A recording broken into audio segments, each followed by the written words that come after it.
உயிர்த்த ஞாயிறு தினத்தை முன்னிட்டு நாட்டின் அனைத்து பகுதிகளிலும் நேற்றிரவு விசேட ஆராதனைகள் நடைபெற்றன. மன்னார் புனித செபஸ்தியார் பேராலயத்தில் மன்னார் மறைமாவட்ட ஆயர் பேரருட் கலாநிதி அந்தோணி பிள்ளை ஞானப்பிரகாசம் ஆண்டகை தலைமையில் திருப்பலி ஒப்புக் கொடுக்கப்பட்டது. அருட்தந்தையர்கள், அருட்சகோதரிகள், பக்தர்கள் என அதிகளவானவர்கள் ஆராதனைகளில் கலந்து கொண்டனர்.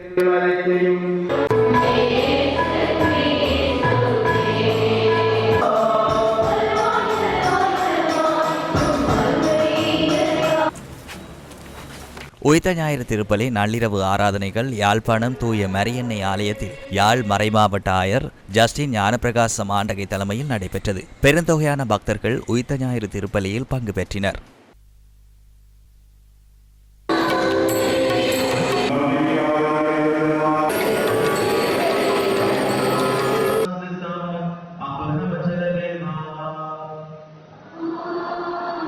புத்தளம் அன்னை மரியாள் ஆலயத்தில் நேற்றிரவு உயிர்த்த ஞாயிறு தின ஆராதனைகள் இடம்பெற்றன. பங்குத்தந்தை அருட்பணி நிலங்க நிர்மலன் தலைமையில் திருப்பலி கூட்டாக ஒப்புக் கொடுக்கப்பட்டது. அருட்தந்தையர்கள், அருட்சகோதரிகள், பக்தர்கள் என அதிகளவானவர்கள் ஆராதனைகளில் கலந்து கொண்டனர்.